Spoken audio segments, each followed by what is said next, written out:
የብልጽግና ደጋፊዎች ትገባላችሁ። አስቀድሜ እንደነገርኳችሁ ሁላችሁም ለምክንያት እንዳትመቹ አድርገን ምንቷችሁ እዚህ ጋር ማለት እኔ አልገባሁም ሀሳብ አልሰጠውም እንዳትሉ። ይሄ ይቀጥላል፣ የመጨረሻ አይደለም። እንደ መንደርደሪያ እንዲሆን እኔ ጥያቄ ላንሳና ከዛ ጀዋር መሐመድ ጠቅላላ አድርጎ ይሄድበትና እናንተ ትሄዱበታላችሁ። ከዛ ምንድነው ማደርገው ለገዢው ፓርቲ ለብልጽግና ደጋፊዎች እድሰጣቸዋለሁ፣ ማቃቸዋላችሁ። ከቲፒኤልኤፍ ልጀምር። አሉላ ጀዋር ትሄድበታለህ። ከዛ አሉላ አንድ ላይ የትግራይ ነባራዊ ሁኔታ ጠቅላላ አድርገህ ትሄዳለህ። በዋነኛነት ለቲፒኤልኤፍ፣ ለኦነግ፣ ለፋኖ እንዲሁም ደግሞ ለጽምዶ ለሚባለው ጠቅላላ አድርጌ ጥያቄ ላቅርብና ጀዋር ሰፋ አድርገህ ትሄድበታለህ። ከዛ ወደ እነሱ ወርዳለሁ። ቲፒኤልኤፍ ምንድን ነው የሚፈልገው? አንዳንድ ከቲፒኤልኤፍ በተቃራኒ ያሉ ኃይሎች ቲፒኤልኤፍ የሚፈልገው በአጭሩ ወደዚህ ወደዛ ማለት አያስፈልግም፣ 4 ኪሎ መግባት ይፈልጋል ይላሉ። ይህንን ደብረጽዮን ገብረ ሚካኤል ተናግሮታል። ጌታቸው ረዳ በትግራይ ፖለቲካ ታሪክ የተሻለ የሚባል መንገድ አሳይቶ እያለ የጌታቸውን ስራ አንዱ አደረጉ። በተለይ የተቃዋሚ ፓርቲዎች ገብተው ስልጣን እንዲይዙ ሀሳብ ነፃነት እንዲሸራሸር ሙከራ አድርጎ ነበር የሚሉ ወገኖች አሉ።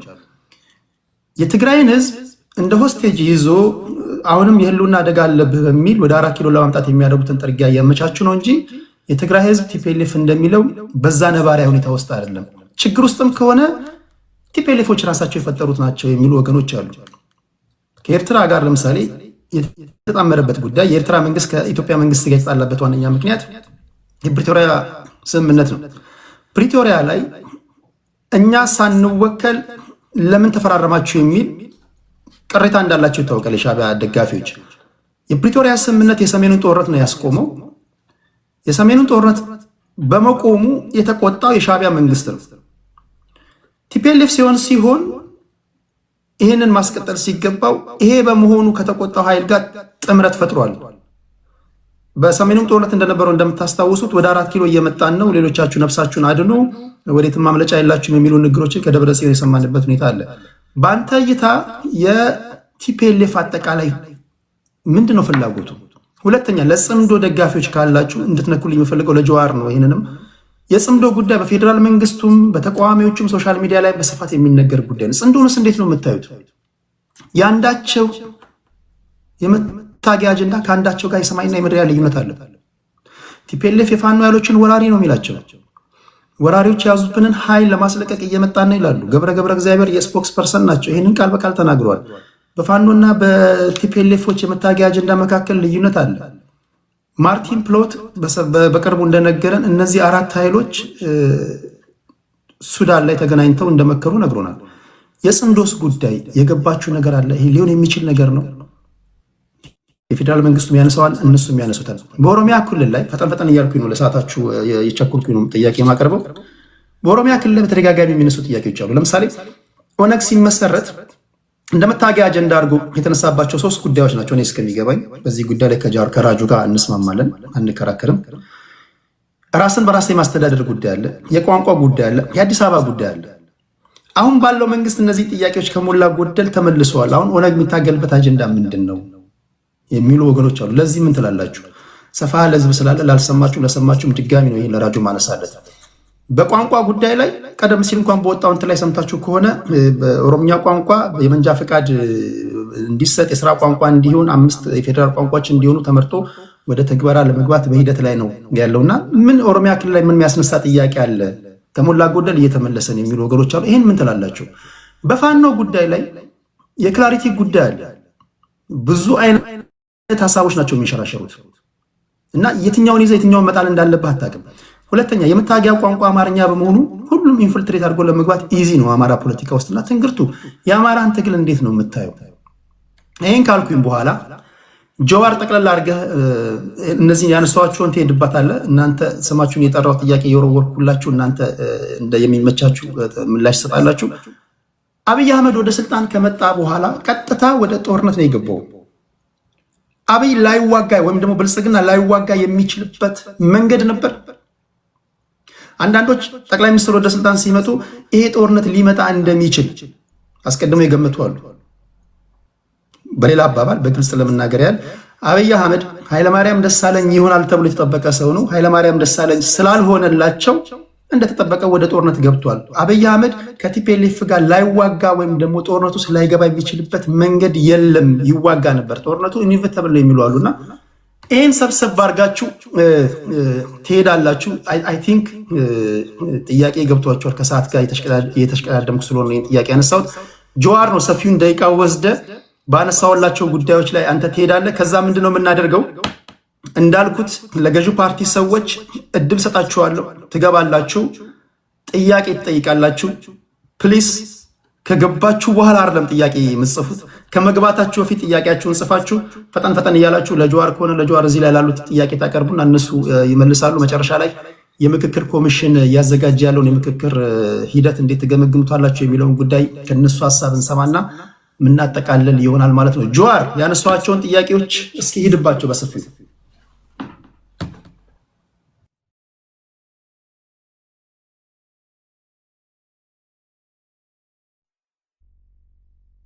ጀዋር ሚዩት ነው። ጀዋር ሚዩት ነው። እሺ እያልኩ የነበረው ምንድን ነው የትግራይ ጉዳይ ስንጀምር አማራም ኦሮሞም ያለው ነገር ልጅ ሆኜ እኔ የፍየል እረኛ ነበርኩና ፍየል ስታስራት በገመድ አትቀመጥም፣ ትዞራለች እንጨቱን።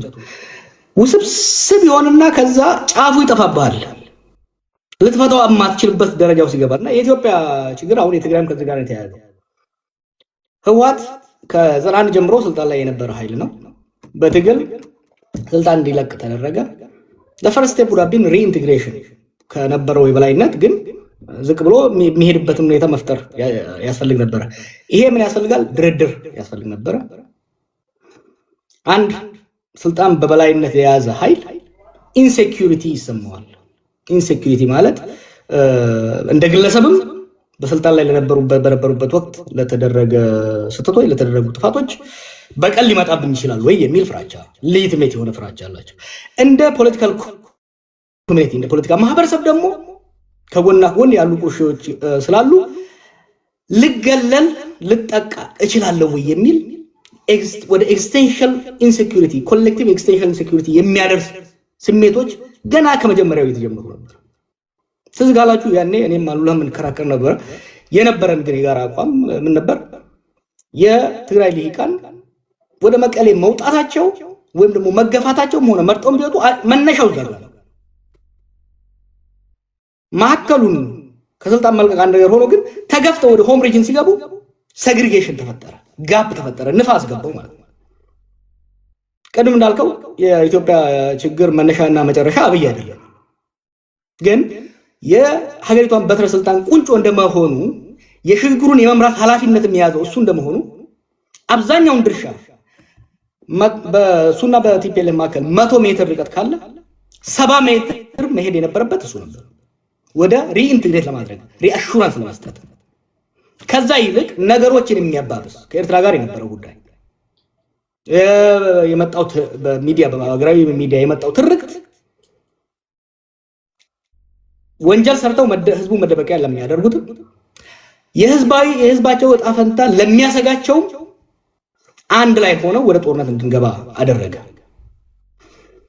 ፕሪቶሪያ ወቅት ደግሞ ከፕሪቶሪያ በፊት ለምሳሌ አንዱ ትልቁ ችግር መፍታት ሊፈታበት የሚችለው የኢህአዴግ መድረክ ነበር። የኢህአዴግ መድረክ ዲሞክራሲያዊም ባይሆን ዲሞክራሲያዊ በሆነ መልኩ የኤሊት ባርጌን የሊቃን ባርጌን የሚደረግበት የስልጣንና የሀብት ክፍያ ድርድሮችና ክፍያዎች የሚደረጉበት ኤሊት ማኔጅመንት ፖለቲካል ማኔጅመንት የሚደረግበት መድረክ ነበር። ያ የፈረሰበት ሂደት አንደኛ ማፍረሱ አስፈላጊ አልነበረም፣ ሪፎርም ነበር መደረግ ነበረበት። የፈረሰበት መንገድ ዲሞክራሲያዊ ስራ ስላልነበረን፣ ዲሞክራሲያዊ ስራ ቢኖር ድርድርና የስልጣንና የሀብት ክፍፍል በፓርላማ በሀውስ ኦፍ ፌዴሬሽን ይካሄድ ነበር። ኢህአዴግ ዲሞክራሲያዊ ስራ ባለመሆኑ ዲሞክራሲያዊ በሆነ መልኩ በፓርቲ ነበር ውሳኔዎች የሚወሰኑት። ያ ፓርቲ ሲፈርስ የመደራደሪያ የመከራከሪያ የመነጋገሪያ መድረኩ አጣ ነው። ጦርነት ገባ።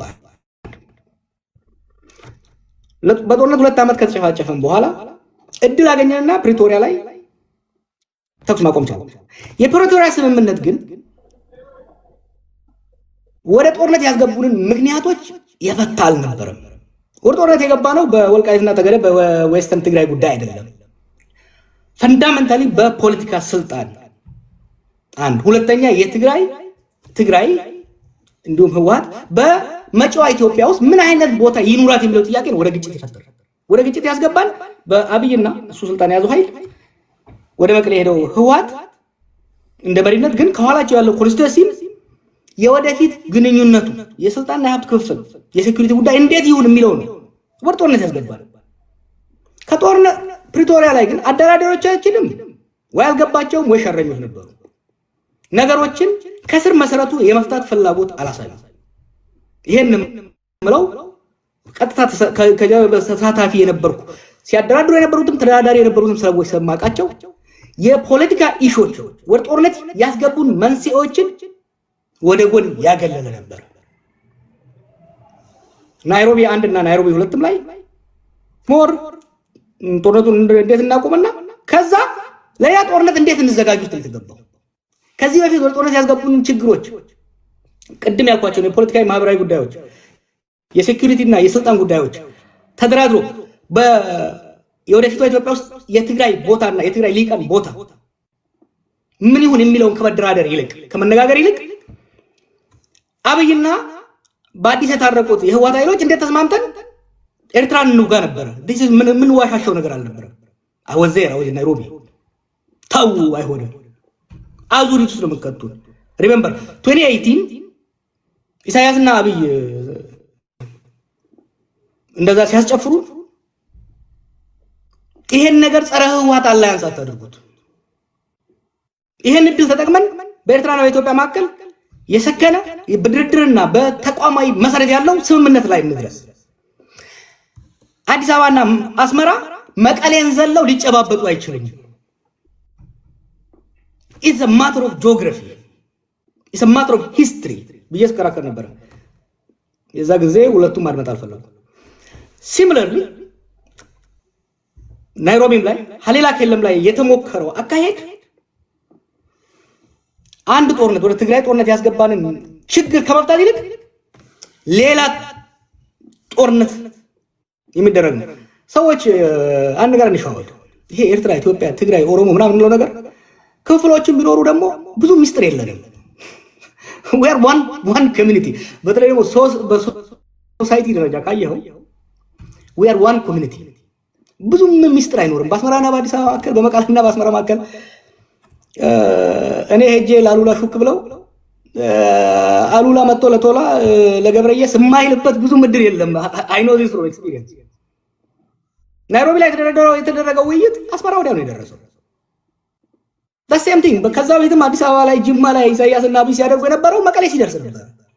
ሶ ምን ፈጠረ? ይሄ ጥርጣሬዎችን እያባባሰ ሄደ እና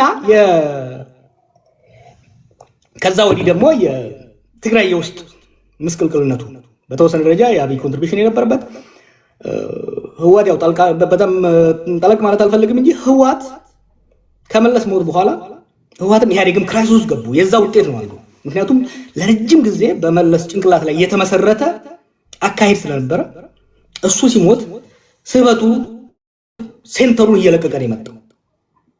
እሱን የሚተካ አመራር አለማግኘታቸውም አስፈላጊ መሆኑን we have to sympathize። ዝም ብለን ህወሓት ዛሬ ያለው ህወሓትና የዛሬ 10 ምናምን ዓመት የነበረው ህወሓት አንድ አይደለም። የፖለቲካ የስትራቴጂክ ሊደርሺፕ ችግርም ተፈጥሯል። ከዚሁ ጋር ተያይዞ የጽምዶ ጉዳይ ዛሬ ጽምዶ ይውደም ጽምዶ ይንገስ ብትል ብዙ ለውጥ አያመጣም። እንዴት ነው ወደ ጽምዶ የገባ ነው? ለኔ ጽምዶ 2018 ነው የተጀመረው። ኢትዮጵያና ኤርትራ ወይም ደግሞ ሻቢያና ወያኔ 1991 ደርግ ጥለው ስልጣን ያዙ። ከዛ በኋላ ሀገራዊ ተቋማዊ ኢንስቲትዩሽናል የሆነ የሁለት ሀገሮች ግንኙነት ሳይሆን የሁለት ፓርቲዎች ግንኙነት ነው ያደረጉት። ቢግ ሚስቴክ ነበር። ያ ስላልቆየ ወደ ጦርነት አስገባን። ሁለቱ ፓርቲዎች መቃቃር ጀመሩ። የሁለት ሀገሮች ጦርነት ገባን።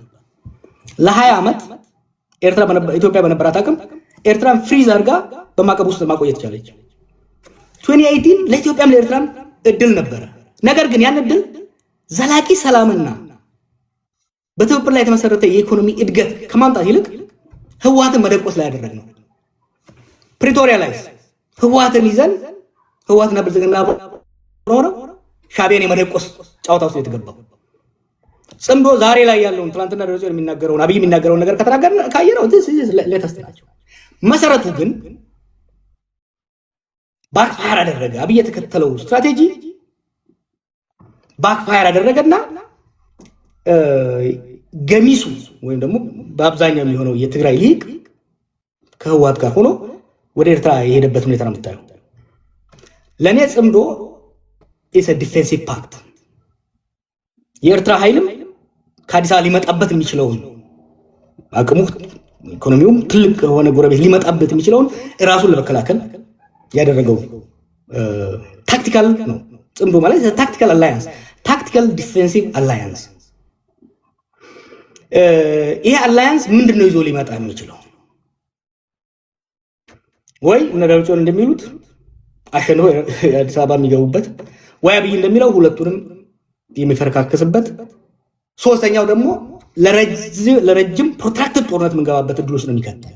ለዚህ ነው ይሄ ጦርነት እንዳንገባበት መረባረብ አስፈላጊ ነው ብዬ በተደጋጋሚ የምናገረው። የኦሮሞ ጥያቄ ኢቮልቭ አድርጓል። ከዚህ በፊት የነበሩ የቡድን ጥያቄዎች በገሚስ የተመለሱ በገሚስ ያልተመለሱ አሉ። አሁን ደግሞ ኒው ኢመርጂንግ ጥያቄዎች መጥተዋል። ዋት አር ዚስ ኒው ኢመርጂንግ ጥያቄዎች? የኢንተርናል ነው። ከኦሮሞ ውስጥ የወጣ ኃይል ነው። አትሊስት በአብይ አካባቢ የተሰበሰበው ኃይል ህዝብ እየጨቆነ ያለው ይሄ በኦሮሞ ውስጥም የሀብት ክፍል የኢኮኖሚ ጋፕ ፈጥሯል። በማፊያ የተደራጀው ኃይል በፍጥነት ንብረት ዘርፎ አከማችቷል። ይሄ ዳሃዝ ኖትስ የዘራፊዎችና የተዘራፊዎች የክላስ ጉዳይ ፈጥሯል ማለት ነው። የኦሮሞ ትግል ከብሔር ትግል ሽፍት እያደረገ በአንድ ደረጃ ምንድነው የሚባለው የክላስ ስትራግል በአማርኛ ረሳሁት፣ የክላስ ስትራግል ውስጥ እየገባን ያለው። ሁለተኛ የኢንዲቪጁዋል ሊብሪቲ የመደብ ትግል ውስጥ እየገባን ያለው አድቫንቴጅ አለው። የመደብ ትግል ውስጥ እየገባን ነው። ሁለተኛ የኢንዲቪጁዋል ሊብሪቲ ትዝ ይለኛል ከነብርሃኑ ነጋ ጋር የዛሬ 20 ምናምን ዓመት ስንከራከር የነበረው የቡድን መብት ይሻላል ይበልጣል የግል የምንለው። አሁን የኦሮሞ ትግል የቡድን መብትን ሻምፒዮን እያደረገ የሚመጣበት ለምን እንደ ግለሰብ እየተገደለ እንደ ግለሰብ እየተዘረፈ እየተሰቃየ ስላለ የህግ የበላይነትን የኢንዲቪጁዋል ሊብሪቲን የግሩፕ ጥያቄውን ሳይጥል እየጨመረ የሚመጣበት ሂደት አለ። ይሄ እንደ አድቫንቴጅ አየዋለሁ። አክሮስ ከአማራውም ጋር ከትግራይም ጋር ከደቡብም ጋር ሊያስተባብር የሚችል በተለይ የመደብ ትግሉና የኢንዲቪጁዋል ትግሉ ክሮስ ብሪጅ ለማድረግ እድል የሚሰጥ መሆኑን መጥቀስ ያስፈልጋል። አጠር አድርጌ ለመጨረስ አብይ ሊያስቀራቸው ይችል ነበር ወይ? አጌን የእሱ ተቃዋሚም ቢሆን የሀገሪቷን ችግሮች በሙሉ እሱ ብቻውን ፈጠረ ማለት ፌር አይደለም። ግን የመፍትሄ ቁልፉንም ትልቁን ፕሮባብሊ 70% በሱ እጅ ነበር። ለእንደዛው ለችግሩን ኮንትሪቢዩት ያደረገው ትልቁን the burden is with him the buck stops with me አይደለም የሚለው ኦባማ ትልቁን ነገር ማድረግ የቻለው። አብይ ሲመጣ ኃይለ ማርያም ይሆናል ብለው ጠብቀው ነበር። let's be fair እኔ I was there ይሄ ነገር ሲፈጠር አትሳሳቱ። ህወሓቶች እኔ ስታገልባቸው ነበረው። ህወሓቶች መጨረሻ ላይ ሰው እንደሚለው እኮ ሙሉ በሙሉ ተሸንፈው ሳይሆን ባንኩም ታንኩም እንዳላቸው ነው። ከዚህ በላይ መሄድ ለትግራይ ህዝብ ለኢትዮጵያም አይጠቅምም የሚለው ላይ ተስማምተን ነው ማዕከላዊ ስልጣን የለቀቁት። አብይም ብቻ ሳይሆን ከኦሮሞ ሊመጣ የሚችልን ኃይል የመረጧቸው ሰዎች ነበሩ እኮ ኃይለማርያም እንዲሆኑላቸው። እነሱ ሪጀክት ስናደርግ it was clear የሚመጣው ሰው ኃይለማርያም ሊሆን እንደማይችል አምነው ነው። ፕሮባብሊ ከጌታቸው አሰፋ ፋክሽን ውጪ ያለው እነ ሳሞራ እነ ስዩም እና አባይ ተቀብለው ነው ስልጣን የለቀቁት። ኃይለማርያም ይሆናል የሚል እንደዛ እናስቀጥላለን የሚለው ተስፋ በ2017 መጨረሻ አካባቢ ላይ የህወሓት የ45 ቀን ስብሰባ በኋላ ይሄ ግምገማ አልነበረም። እንዲሆንም አልተፈለገም። ከኦሮሞም ከአማራም ከደቡብም እሱ ፓፔት እንዲሆን ይፈልግ አልነበረም። ከትግራይ ይልቅ እየፈለገ አልነበረም። ወደ ጦርነት ያስገባው አብይን ፓፔት የማድረግ ጉዳይ ሳይሆን የኢንሴኪዩሪቲ ጉዳይ ሪአሹራንስ ያስፈልገው ነበር። በስልጣን ላይ ለረጅም ጊዜ የነበረ ኃይል ስልጣን ሲለቅ በግለሰብ በቀል እንዳይመጣበት፣ እንደ ማህበረሰብም ችግር እንዳይመጣበት ሴንተሩን ከተቆጣጠረው ኃይል ሪአሹራንስ ያስፈልገው ነበር። አንድ ይሄን ማድረስ አልቻለም። ይሄን ብቻ ሳይሆን በኦሮሚያ ውስጥም ያለውን በአማራ ውስጥም ያለውን ሁኔታ ማኔጅ ማድረግ የሚያስችል ሁኔታ አልተፈጠረም። አንድ ብቻ መሐመድ ያለው ላይ ኮሜንት ላደርግ። እዛ ላይ አንድ መስማት የምፈልገው ነገር ስላለ ሽፈራው ቢሆን እንዲህ ሊሆን ይችል ነበር። እጩ ነበሩ። ደብረጽዮን አለ፣ ደመቀ አለ፣ ሽፈራው ሽጉጤ ያለ፣ አብይ ናቸው የነበሩት መጨረሻው ላይ።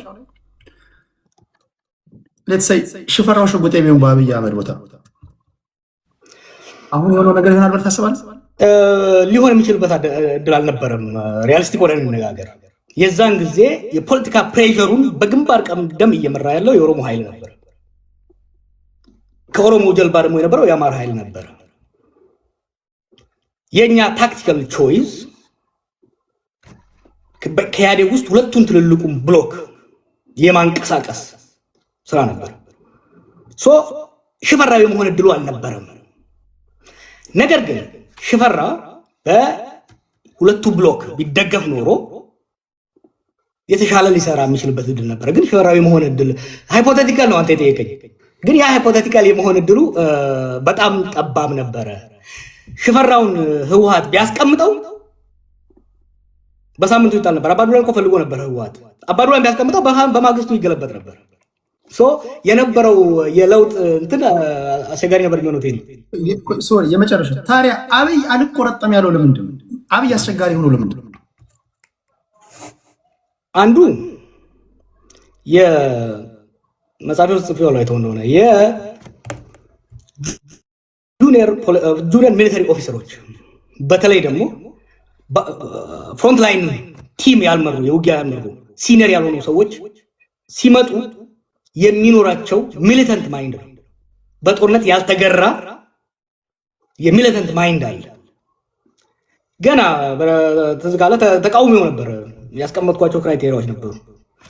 የሱ ፐርሰናሊቲ፣ የልምድ እጥረት እና የነበረው አምቢሽን ኦቶሪቴሪያን የሆነ ሃይሊ ሴንትራላይዝድ ነው። ቤዚካሊ የኢህአዴግን የአንድ ፓርቲ አገዛዝ አውራ ፓርቲ አገዛዝ በአውራ ግለሰብ አገዛዝ ነው መተካት የፈለገው።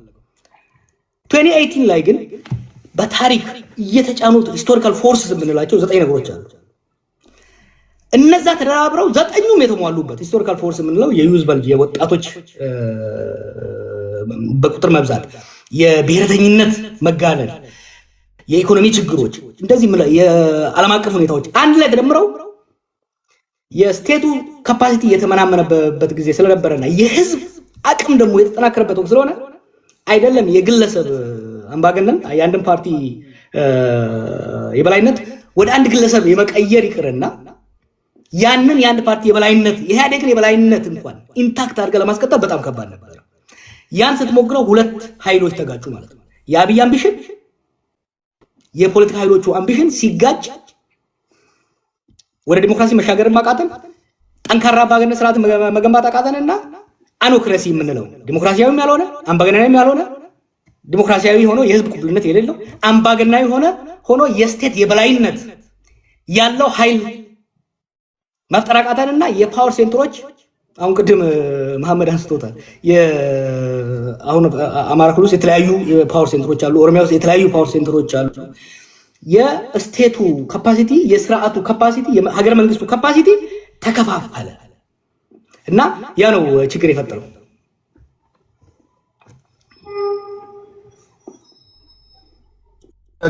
ጨርሳል ጀዋር? ጨርሻለሁ። አይ ቲንክ ለጠያቂዎች እድል እየሰጠን ሰዓትም እየሄደ ስለሆነ እንደዛ ከዛ ለእናንተ እድል ስጣችሁና በተነሱ ጉዳዮች ላይ ለሁላችሁም በመደዳ መጨረሻ ላይ የማደርገው በቃ ቦታው ሁለት ክፍት ይሁን። ከገዢው ፓርቲ ሰዎች ከተቃዋሚም የተወሰናችሁ ሰዎች ጥያቄና መልስ ነው የምናደርገው። እጥን ምጥን ያለ ጥያቄ ታቀርባላችሁ። ለሌላ ጊዜ ቀጠሮ ይዘን እንሰናበታለን። ወደ አሉላ ልምጣ። አሉላ እሺ።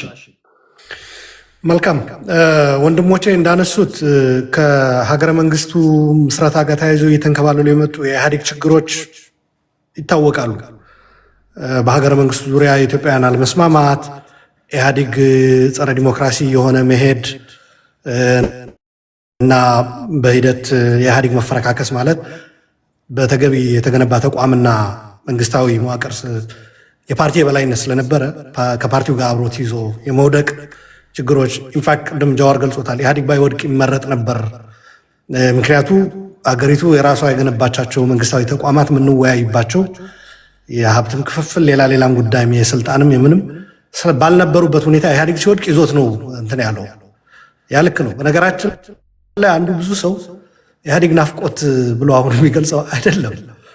ኢህአዴጎች ወይም ህወሓቶች እንደዛ ያስባሉ፣ ያስባሉ። በነገራችን ላይ ትግራይ ላይ ሆነው አብሮ ባለመገንባታቸው አብሮ ይዘውት የሄዱ የደህንነትም የምንም ተቋም ካለ እና አሁን ያ የፈጠረው ቫኪዩም አገሪቷ ምስቅልቅል ውስጥ ስትገባ የተቋም ግንባታ ድክመታቸውን ነው የሚያሳየው እንጂ እነሱ አገር ጠባቂ ኖረው የሆነ እነሱ ዞር ሲሉ አገሩ ያለ ጠባቂ ቀረ ነው። በዛ እንዳይወሰድ ለእኛም ለትግራይም ጣጣ እያመጣብን ያለ ያ ነገር ነው። በነገራችን ላይ አሁን ህወሓት እዚህ ትግራዮች እየጠላችሁኝ ሌላው እኮ በናፍቆት ሊንገበገብ ነው ምናምን የሚል ነገር ይሄ ማሻገር እንፈልጋለሁ። በነገራችን ላይ የትግራይን ጉዳይ ሳነሳ የተቀረው ኢትዮጵያዊ እንዲረዳው የምንፈልገው ነገሮች አሉ። አብይ በትግራይ ላይ የተከተለው አካሄድ እጅግ አውዳሚ፣ በተለይ ኤርትራ መንግስት የጋበዘበት ሁኔታ ጽምዶ አሁን እኔ የምቃወምበት አንዱ ምክንያት ካሁን በፊት የነበሩ ጽምዶዎች አደገኛ ስለነበሩ ነው። አዲስ አይደለም። ትግራይን ለመውጋት የተካሄደ ጽምዶ ልክ ካልነበረ አሁን ሌላውን ለማንበርከክ የፈለገ ኢቭን ብልጽግናም ኢቭን አብይም ቢሆን ልክ ነው ብዬ አላምንም። ብዙ ኃይሎች የሚሳተፉበት በተለይ ደግሞ እያወራን ያለነው ውሃ መረጫጨት አይደለም፣ ውጊያ ነው። ጽምዶዎች እኮ በውሃ ሊረጫጩ አይደለም የተሰባሰቡ ሊዋጉ ነው። አንዳንድ ሰዎች ውጊያ ሊያስቀር ነው ጽምዶ ይላሉ። ማለት እንዴት እንደሚያስቡት ግራ ይገባኛል። እንዴት ነው ስላቸው አብይ እኮ ኤርትራና ትግራይ ሊያዋጋ ፈልጎ ነበር። ጽምዶ በመምጣቱ ኤርትራና ትግራይ በዓለም መዋጋት ቀረ። በአማራና ትግራይ እንዲዋጉ ይፈልግ ነበረ። ኖ ጄኔራሎቹ አንዋጋም ስላሉ የስ ቀረ። ነገር ግን ሻዕቢያ ወስዶ ጽምዶ ውስጥ ሲያስገባቸው ወደሱ ይመጣ የነበረ ጦርነት እንዲያስቀሩለት ሌላ ጦርነት እንዲጀምሩ ነው እየፈለጋቸው ያለው። ይህ ማለት ኢትዮጵያን እንዲዋጉ ማለት ነው እርስ በራሳቸው። ካሁን በፊቱ የትግራይም ብዙ ሰው በተሳሳተ መልኩ ይረዳዋል። የኢትዮጵያ ሀብት፣ የኢትዮጵያ ሰው፣ የኢትዮጵያ ዜጋ ያለቀበት ነው። እዛ ሄዶ የተዋጉ ኢትዮጵያውያንም አልቀዋል። ከዛ በኋላ ደግሞ የቲዲኤፍ ወደ አማራና ወደ አፋር በገባበት ጊዜ እዛ ላይ ብዙ ውድመት ተፈጽሟል። የኢትዮጵያ ሀብት ነው እዛ ላይ የሚወደመው። ሻዕቢያን የሚያዩበት መነጽር ብዙ ሰዎች የተሳሳተ ነው የምለው ለዚህ ነው።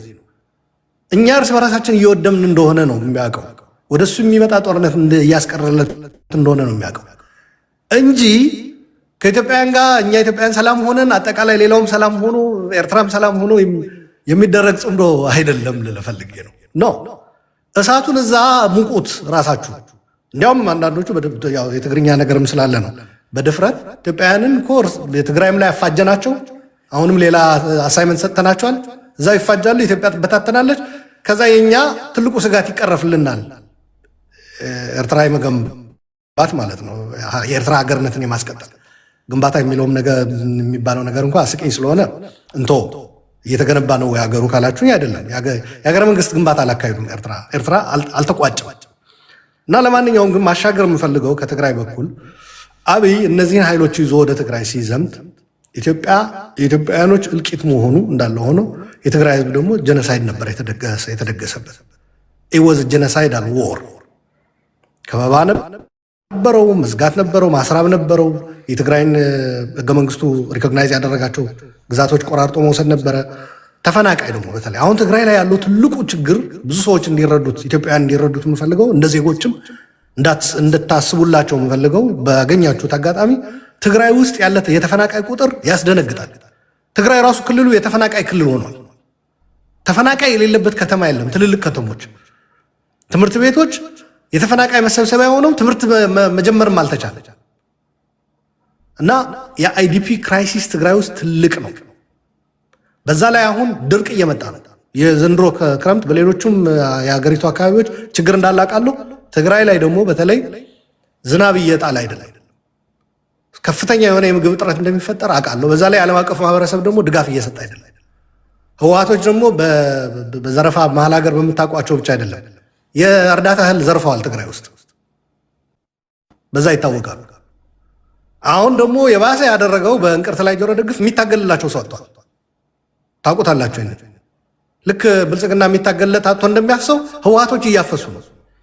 ባለፈው በነበረው ጦርነት ወጣቱ ራሱ ፈልጎ ነበር የታሉ መሪዎቹ ብሎ ሄዶ የታገለው።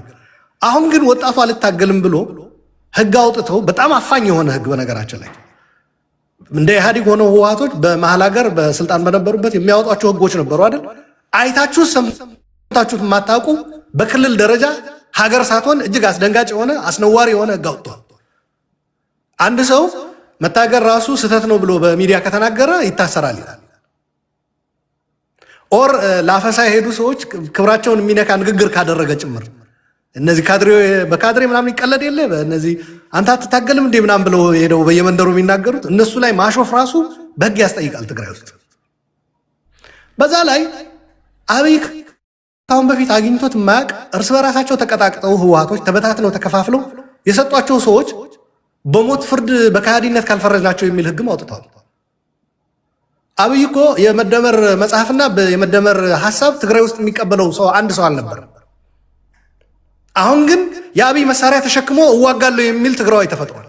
ይህ ማወቅ አለባችሁ። ይሄ በሌላ አነጋገር ምን ማለት ነው? ይሄ ቅድም የገለጽኩላችሁ ትልቁ ፒክቸር ኢትዮጵያውያን እርስ በራሳችን የመቀጣቀጥ አጀንዳው በየአካባቢ በሚፈጠሩ ታጣቂዎች ይቀጥላል ማለት ነው። አብይ ራሱ በነገራችን ላይ ከተወሰነ ጊዜ በኋላ ላይቆጣጠራቸው ይችላል። እነዚህ ታጣቂዎች በተከዜ ዘብ በምናምን ዘብ በሐራ መሬት ምናምን እየተባሉ እየተፈለፈሉ መጨረሻ ላይ እነዚህ ማን ነው የሚሰበስባቸው?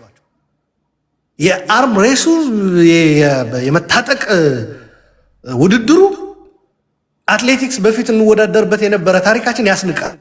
አሁን ያሉ ለመታጠቅ የሚደረገው ሩጫ ሁሉም ታጥቆ መጨረሻ ላይ ምን አይነት ሀገር ነው የምንፈጥረው? እና ቲፒኤልኤፍ አንዱ እንድትረዱት አሁን ምን ይፈልጋል ብለሃል ቴዲ? ትልቅ ጥያቄ ነው። ምንድን ነው የሚፈልጉት? በነገራችን ላይ እንደ ትግራዊ ራሱ ጠይቄ መልስ የላቸው። እንደ ኢትዮጵያዊ አጠቃላይ በሰፊው የኢትዮጵያ ፖለቲካ እንደ ትግራይ ምንድን ነው መሆን የምትፈልጉት? ለዓለም አቀፉ ማህበረሰብ ለማስረዳት ምንድን ነው የምንፈልገው የሚለው መልስ የላቸው። አሁን ሰሞኑን ፈትለወርቅ ምን ብላለች? ግዛታችን መመለስ፣ የተፈናቀለውን የህዝባችን ህልውና ማስቀጠል፣ የራስን እድል በራሴ መወሰን ሙሉ በሙሉ ማረጋገጥ ብላለች። አሁን እነዚህ ሶስቱ ነገሮች ይዘህ ወደ ጽምዶ ብትሄድ በጣም ነው የሚስቁብህ እዛ ያሉት ስብስቦች። የትኛው ግዛት ነው የሚልህ በግዛት በኩል ስትመጣ ተፈናቃዩ ህወሓት ነው የሚልህ ኃይል ታገኛለህ። በላዩ ላይ ደግሞ የትግራይን ህልውና ለማስቀጠል የሚለው ነገር ሻዕቢያ የትግራይ ህዝብ ህልውና ማስቀጠል የሚባለው ተቀብሎ ያውቃል እንዴ? በታሪኩ አያውቅም። ኔቨር። ስለዚህ ይሄ ለዚህ ማስረጃ የሚሆነ ደግሞ የ77 ድርቅ መንገድ አጥተው ትግራዮች በኤርትራ በኩል ሲወጡ ዘግቶ እዛው በረሃብ ይለቁ ብሎ የፈረደበት ታሪክም አለ። ማንም የሚያውቀው ነው። መጽሐፍቶች ላይ ተጽፏል። የአረጋዊ በርሄ መጽሐፍም ፒኤችዲ የሰራበት ማንበብ ትችላላችሁ። ስለ ቲፒኤልኤፍ አርምድ ስትራግል የጻፈው ማለት ነው። ምን ልላችሁ ፈልጌ ነው፣ ይህ ሁሉ እያደረጉ ትግራይ ውስጥ የሁሉ ችግር እየፈጠሩ አሁን ግን ትግራዩ ነው እምቢ ያለን እንጂ እኛ እኮ አዲስ አበባ እየጠበቀን ነው ሰው። አሁን እዚህ ላይ የሚያሳየው ምንድን ነው? ከተፈናቃይ መመለስ ከምዕራብ ትግራይም ደቡብ ትግራይም በላይ እየፈለጉት ያሉት ወደ አዲስ አበባ መመለስ ነው። እኔ እንደ ግል ከጠየቀኝ ሄል ኖ ነው የምለው። በማን ህይወት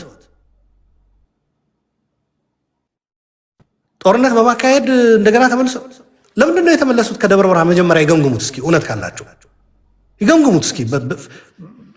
ሲንሲየር በሆነ እንትን ማለት ነው። ያየው ነው ቴዲ ሰዓት እያልከኝ ነው። እጅግ በጣም ውስብስብ የሆኑ ችግሮች ትግራይ ውስጥ አሉ። ይህንን ተረዱልን። ህወሓት ከትግራዮች ጋር ባለመወያየት አዲስ አበባ በመመለስ ግን ከሌሎች ጋር ጨርሻለሁና እዛ አካባቢው በአዲስ አበባ ዙሪያ የሚዋጉ አሉ ከነሱ ጋር ተቀላቅዬ እገባለሁ ነው እያለ ያለ። እኛ ደግሞ ያለ ነው መጀመሪያ ከትግራይ ጋር ተወያይ ነው።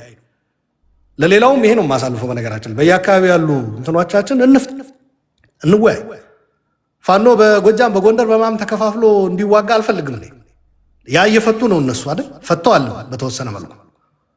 ስለዚህ ልክ እንደዛ ትግራይ ውስጥም ያሉ ችግሮች በጋራ የትግራይ አቀፍ የሆነ ውይይት ተካሂዶ ተፈቶ ከዛ በጋራ ወደ ኢትዮጵያ በምንወያይበት ነገሮች ሰላም በሚመጣበት ቅድም አሸናፊ ሲገልጽ ነበረ። የጋራ በአፋጣኝ ተኩስ ቆሞ የጋራ ሁሉን አቀፍ የሆነ ውይይት በኢትዮጵያ መጀመር አለበት ብሏል። የስ ትግራይም ላይ ያ ነው ዲማንድ እያደረግን ያለው። በትግራይም እንደዛ መካሄድ አለበት፣ በጋራ በኢትዮጵያ ደረጃ በሚካሄደውም መሳተፍ አለብን ነው። አመሰግናለሁ። ቴንኪው አሉላ። ቀጥታ ወደ ትንግርቱ ነው ሄደው። እሺ በጣም አመሰግናለሁ ቴዲ። ሁለት ጥያቄ ነው አክቹሊ ጠየቅኝ። ሌሎቹም አክቹሊ የተነሱ ሀሳቦች ላይ በተወሰነ መንገድ ሪፍሌክት ባረግ ጥሩ ይሆናል ብዬ አስባለሁ። የጽምዶን በተመለከተ አይ ቲንክ የተለያየ እይታ እንዳለ እዚህ ቤት እመለከታለሁ። ወይ አማራን በተመለከተ እኛ ጦርነት ውስጥ ነው ያለነው። ህዝባችን ጦርነት ውስጥ ነው ያለው። ስትራቴጂክ ቾይዛችን ህዝባችንን ከህልውና ጥቃት ለመታደግ የምናደርጋቸውን ትብብሮች የምንመርጠው ነው የምንወስነው እኛ ነን። ጦርነት ውስጥ ባንሆን ኖሮ ከማን ጋር መተባበር እንዳለብንና እንደሌለብን ከሌሎች የውጭ ኃይሎች ጋር ወይ ከሀገር ውስጥ ካሉ ኃይሎች ጋር መተባበር አለብን የለብንም የሚለውን የሚወስነው ነባራዊ ሁኔታው ፖለቲካዊ ሁኔታው ነው። ጦርነት ውስጥ ያለ ህዝብ ግን ስትራቴጂክ ቾይዙን የሚያደርገው ራሱ ነው። ስለዚህ ጦርነት ያወጀብን አካል ከማን ጋር መተባበር አለባችሁ ከማን ጋር መተባበር የለባችሁም የሚለውን አይወስንልንም ማለት ነው እንደ አማራ። ስለዚህ በዚህ አንጻር ጦርነቱን ያወጀብንን አካል እስክናስቆመው ጦርነቱንና የህልውናውን ትግል እስክናሸንፍ ድረስ ህዝባችንን ከጥቃት ስቴት ቫዮለንስ መከላከል እስክንችል ድረስ ማድረግ ያለብንን ትብብሮች ሁሉ ከኢትዮጵያ ኃይሎች ጋር እያደረግን ያለ ነው። የምናደርጋቸውም የአማራን ህዝብ ጥቅምና የጥቅም መስመሮች ባስከበረ መንገድ ነው። ለምሳሌ በትግራይ ኃይሎችና በአማራ ህዝብ መካከል ቅራኔዎች አሉ የሚል አገዛዙ በተደጋጋሚ የሚያነሳቸው ትርክቶች አሉ። የአማራ ህዝብና የትግራይ ህዝብ ለዘላለም ደም ሲፋሰስ እንዲኖር አገዛዙ ካርድ አድርጎ ሊጠቀምባቸው የሚፈልጋቸው ፋክተሮች አሉ። ለምሳሌ ወልቃይት ፋክተር፣ ራያ ፋክተር እና ሌሎች ጉዳዮች ነው። ይሄንን ፋክተር ካገዛዙ ይሄንን ካርድ ካገዛዙ እጅ መንጠቅ ነው የኛ ፖለቲካዊ ግብ። የአማራ ህዝብና የትግራይ ህዝብ ችግሮቹን የሚፈታበትን ዘለቄታዊ መንገድ ማመቻቸት ነው። ምክንያቱም ኢትዮጵያ ውስጥ ፋንክሽኒንግ የሆነ ፖለቲካ ኖሮ የትግራይና የአማራ ህዝብ በጋራ ችግሮቹን የሚፈታበት ፖለቲካዊ አውድ አልተፈጠረም። ፕሪቶሪያ የሰረንደር ፓክት ነው አብይ አህመድ ዲፋይን ሲያደርገው የነበረው። ኢሚዲየትሊ የቀረበው ቾይስ በዛ ሂደት ውስጥ ፕሪቶሪያ ላይ ለነበረው ኃይል ምንድን ነው? ኤርትራን እንውጋ የሚል ምርጫ ነው። አማራን እንውጋ የሚል ምርጫ ነው።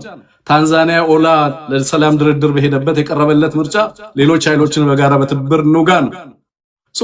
ዘላቂ የሆነ የሰላም እቅድ አይደለም የሚያቀርበው። ይሄ አገዛዝ የሚያቀርበው ጥምረቶችን ነው የሚያቀርበው። ይሄ አገዛዝ ተጣምረን ሌሎች ኃይሎችን እንውጋ ብሎ ኦፈር አቅርቦ የሱ ኦፈር ሪጀክት ተደርጎ የተሻለ ፕሮፖዛል ያቀረቡ ኃይሎች ናቸው ጽምዶን የፈጠሩት። ካገዛዙ ይልቅ ሌሎቹ ኃይሎች ሪላያብል መሆን ችለዋል ማለት እኮ ነው። የኤርትራን መንግስት እንውጋ የሚል አማራጭ፣ አማራን እንውጋ የሚል አማራጭ ቀርቧል ለብዙ ኃይሎች። ይሄ አገዛዝ ቢችል ኖሮ በቀጠናው ላይ ያሉ ኃይሎችን ሱዳንን ጨምሮ አስተባብሮ ህዝባችንን ማድቀቅ ይፈልጋል። በተደጋጋሚ የሱዳን ፕሬዝዳንትን ጨምሮ አልቡርሃን አልፋሽጋን ውሰዱና በዚህ በኩል አማራን ኮንቴን አድርጉልን፣ በተመሳሳይ ትግራይንም በተመለከተ በተመሳሳይ እንደዚሁ በርካታ ኃይሎችን እያደራጀ ፕሮክሲ ላይ ለምሳሌ አሁን ሐራ መሬት ላይ ፕሮክሲን አስቀድሞ ማደራጀት የጀመረው ይሄ አገዛዝ ነው። ለሰላም ያለው ፍኖት ምንድን ነው? ለምሳሌ አሁን ናሽናል ዳያሎግ ያደርጋል። ዋይ ናሽናል ዳያሎግ ዋይል ዘ ካንትሪ ዛት ዋር ሰላሙን ማሸነፍ እንዳልፈለገ ግልጽ ነው ማለት ነው። ኮሚትድ አይደለም፣ ፖለቲካል ዊል የለውም ሰላምን ለማጽናት ኢትዮጵያ ውስጥ የሚፈልገው ሌሎች ህዝቦች ጦርነት ውስጥ እያሉ እሱ የሚፈልገውን ፖለቲካል ኮንሲደሬሽን እና ሌጂቲሜሲ ወይንም ደግሞ አዲስ ፖለቲካል ሪአሬንጅመንት ማዋለድ ነው። ዋይል ፒፕል አር አት ዋር ሌላው ህዝብ ጦርነት ውስጥ ነው፣ ሌላው ልሂቅ በስደት ነው፣ ሌላው ህዝብ እስር ቤት ውስጥ ነው፣ ሌላው ጦርነት ውስጥ ነው። ግን እሱ ደግሞ ናሽናል ዲያሎግ እያረኩ ነው ይላል። ሰላም የሚፈልግ ኃይል አንተ ከኔ ጋር ብትጣላ ሰላም ከፈለግ ከኔ ጋር አይደለም የምትነጋገረው፣ ጦርነት ከታጠቀ ኃይል ጋር ነው የምትናገረው የሀገሪቱን ሰላም ለማስፈን። ግን ዲያሎጉን ከስርዓቱ የመጣ የፖለቲካ ቀውስ አድርጎ ሳይሆን መፍታት የፈለገው ወደ ኋላ ሄዶ ታሪክንና ወደፊት ፖለቲካ የኢትዮጵያን ቀጣይ ፖለቲካል ፕሮጀክት ሊወስን የሚችልለትን ሂደት በራሱ ሂደት ጀመረው ዊዛውት ኢንቮልቪንግ ሞይን ኢትዮጵያ ውስጥ አሉ የሚባሉ አክተሮችን ትቶ ኮሚትመንት የለውም ማለት ነው። ሰላም አይደለም የሚፈልገው ማለት ነው። ጽምዶንም በተመለከተ በጣም አምፕሊፋይ የሚያደርግበት ምክንያት በነገራችን ላይ ጽምዶ could be a perception perceived threat ሊሆን ይችላል actually exist ላይ ያደርግ ይችላል። አሁንም የምንሰማው በአገዛዙ በኩል ነው በተደጋጋሚ አምፕሊፋይ ሲደረግ የምንሰማው ማለት ነው። ግን ይሄ አገዛዝ በኢትዮጵያ ህዝቦች ህልውና ላይ አደጋ ከደቀነ በኋላ we are fighting ለምሳሌ ከዚህ አገዛዝ የስቴት ቫዮለንስን ለመቀልበስ ከሆነ የአማራ አርሶ አደር እየታገለ ያለ የትግራይ ህዝብ ከአገዛዙ የተቃጣበትን ጥፋት እኮ ነው ለመከላከል ደፋ ቀና እያለ ያለ በዚህ ሂደት ውስጥ አገዛዙ ኖርማላይዜሽን እና ፖለቲካውን ሳያክም ጦርነት ባወጀበት ሂደት ውስጥ ህዝብን አስገብቶ ተባበራችሁ እያለ እንዴት ትብብርን ሊያወግዝ ይሞክራል? It's just a war of survival። እንዴት ይዳን ማህበረሰባችን? ለምሳሌ ትግራይ ላይ ባንኪንግ እና የባንክ አክሰስ እንዳይኖር አደረገ። በምን መንገድ ይገበያ የትግራይ ህዝብ?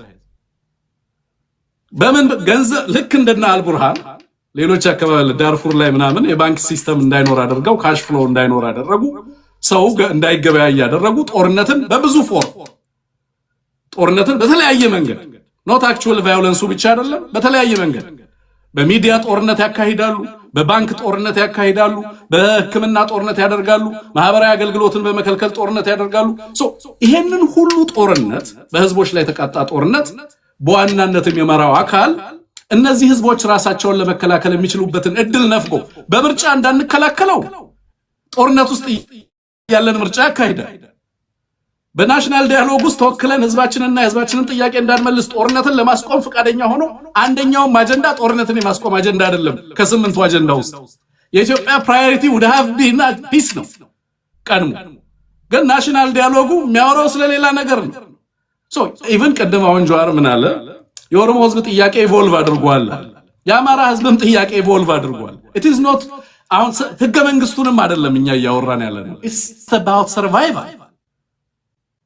ጦርነት ነው ያለው፣ በሁሉም አካባቢ ላይ ያለው ጦርነት ነው። ከ10 ሚሊዮን በላይ ህዝብ ትምህርት አይማርም፣ ወጥቶ መግባት አይቻልም።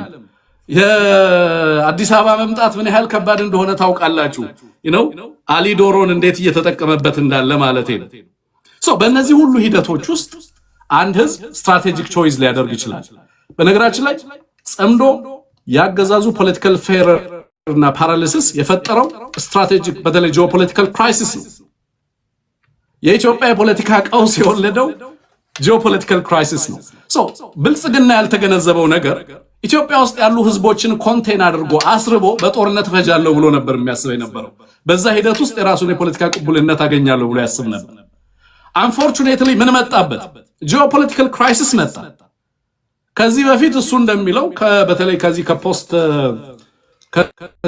ከሶቪየት ኮላፕስ በኋላ በዓለም አቀፍ ደረጃ ፕሮክሲን የሚደግፉ አካላት የሉም። ስለዚህ የታጠቁ ኃይሎችን የሚደግፍ ፖለቲካል ኢንቫይሮንመንት በሌለበት ሁኔታ ውስጥ የኃይል የበላይነት የሚኖረኝ እኔ ብቻ ነኝ ብሎ ያስብ ነበር። ፍሊፕ አደረገ እሱ። አሁን አብይ አህመድ አንዱ ፕሮክሲ ነው፣ ራሱ በሌሎች ኃይሎች የሚደገፍ አካል ነው የሆነው። ቀደም ለምሳሌ ቴዲ አብይ አህመድ ለምንድን ነው የማይቆረጠም የሆነው ስትል ነበር። ነው አብይ አህመድ የሚቆረጠም ሆኗል። አብይ አህመድ ፖለቲካውን ተሸንፏል፣ ወታደራዊ አቅሙ ተሟጧል፣ ኢኮኖሚያዊ ክራይሲስ ውስጥ ገብቷል። በብዙ መንገድ ጽምዶ እኮ የአብይ አህመድ ሽንፈት ማሳያ እኮ። የግብፅ ሶማሊያ መምጣት እኮ የአብይ አህመድ ሽንፈት ማሳያ። በሱዳንና በአብይ አህመድ መካከል ያለው መፋጠጥ የዛ ውጤት ነው ማለቴ ነው። እና ከዚህ አንፃር እሺ ቴዲ አመሰግናለሁ። በዚህ ላይ ልጨርስ። ምናልባት ያነሳልኝ ግን ሁለት ክሪቲካል ነገሮች ነበሩ። ፋኖን በተመለከተና ክላሪቲ የለም። ሌላኛው ለኢንፊልትሬሽን ተጋላጭ ነው የአማራ ትግል የሚል ነው። በአማርኛ ቋንቋ መሆኑ ትግሉ ማንም ኢንፊልትሬት እንዲያደርገው ሆኗል የሚል ነገር አንስታል። አይ ቲንክ የትኛውም ትግል ለዛ ተጋላጭ ነው፣ ሰሰፕተብል ነው፣ ኢንፊልትሬት ይደረጋል። ግን ምንድነው አማርኛ መሆኑ እንደው የኢትዮጵያ ሕዝብ አብዛኛው ክላሪቲ እንዲኖረው ስለ ትግሉ እንዲያውቅ እድል የፈጠረ ነው ብዬ ነው በሌላ መንገድ የምመለከተው። ግን ፋኖ በርካታ የኃይል ማዕከላት አማራ ውስጥ እንዲፈጠሩ አላደረገም። ኮንሶሊዴት እያደረገ በጣም በበርካታ ፕሬሸር ውስጥ ኢመርጅ ያደረገ ኃይል ነው። የዛሬ 3 ዓመት ፋኖ ምን ነበር? ዛሬ ምንድነው ያለው? ዛሬ በቀጠናው ላይ ትብብር ከሚያደርጉ ኃይሎች መካከል አንደኛው ነው ማለት ምን ማለት ነው? is more clear እየሆነ ሞር ሐሳቡን ትሬድ እያደረገ በሌሎች ህዝቦች ተቀባይነት እያገኘ ኢትዮጵያ ውስጥም ከውጭ ያሉ ኃይሎችንም ማስተባበር እየቻለ በቀጠናው ላይ የአብይ አህመድ ስርዓት ላይ ተጽዕኖ ለመፍጠርና አብይ ተገዶ ወደ ሽግግር እንዲመጣ አስገዳጅ ሁኔታን ፈጥሯል ማለት ነው ብዬ ነው ማስበው። ሶ በዚህ ነገር ክላሪቲ አለ። ወደፊት ግን ክሊር ያልሆኑ ነገሮች ካሉ አይ አም ዜር ብዙ ነገሮችን ለማብራራት እችላለሁ። ቴንክ ዩ። ቶሎ ቶሎ መፍጠን አለብን። ጀዋር በዚህ ላይ የምትለውን በልና ሁለት ራጁንና መሐመድን ለነሱ ደቂቃ ሰጥቼ ወደ ጥያቄ እንሄዳለን። ሶስት ባይበዛ አራት ሰዎች ነው ለማስገባት የምሞክረው። እያንዳንዳችሁ ሶስት ደቂቃ ነው የሚኖራችሁ። ከዛ የመዝጊያ ፕሮግራም ነው የሚኖረን። ጀዋር ምን ትላለህ? አይ ቲንክ በትንግርቱ አሁን የተናገረው የአላያንስ ፎር ናሽናል ሴኩሪቲ ጉዳይ ይገባኛል። ነገር ግን አዚር ውስጥ ስናንገባ የዛሬ 10 ምናምን ዓመት አንድ ስለ ኢትዮ ኤርትራ ግንኙነት የጻፍኩት ነገር ነበር። ላለፉት 60 ዓመታት ቦታ እየተለዋወጠ የሚሽከረከር ነገር አለ። ንጉሱን ለመጣል የተፈጠሙ አላያንሶች ነበሩ። ከንጉሱ በኋላ በኢትዮጵያ ስም የሚምሉም ብሔር የተደራጁም ኤርትራ ሄደው ከሻዕቢያ ጋር አላያንስ ፈጠሩ። ከዛ እርስ በርሳቸውም ተዋግተው የተሳካላቸው ደግሞ ስልጣን ያዙ። ዩሲ ቴምፖራሪ ለሆነ ብቻ ጊዜያዊ ጠላት ብቻ ለመጣል የምናደርጋቸው አላያንሶች ወይም ትብብሮች ዘላቂ መፍትሄ ከማምጣት ይልቅ አዲስ ችግር እየወለዱልን መጡ። ደርግን ለመጣል ሻዕቢያ፣ ወያኔ፣ ኦነግ ተባብረው መጡ። የአማራው ሊቅ ተገለልኳል። አሁን ህገ መንግስቱ ላይ የሚነሳው የህገ መንግስቱ ኮንቴንት ብቻ አይደለም። ያን ህገ መንግስት የወለደው ትርክት አማራን አገለለ የሚል ሌላ አዲስ ትርክት ተፈጠረ። 2018 እስከ 2020 በነበረው ጊዜ ደግሞ ትግራይ ያገለለ አላያንስ ፈጠርን፣ ጦርነት ገባን። አሁን ደግሞ ጥምዶ የሚለው ምንም እንኳን የትንግርቱ እንዳለው የሴንትራል ገቨርንመንቱ ፌሊየር የፈጠረው ነገር ቢሆንም ጠለቅ ያለ አብይን መጣል ላይ ብቻ የሚንጠለጠል ከሆነ አደጋ አለ። አሁንም አዲስ ነገር ውስጥ ነው የምንገባው ማለት ነው። ለዚህ ነው እኔ አሁን ወደ ፖለቲካ ስመለስ አንዱ የጀመርኩት ነገር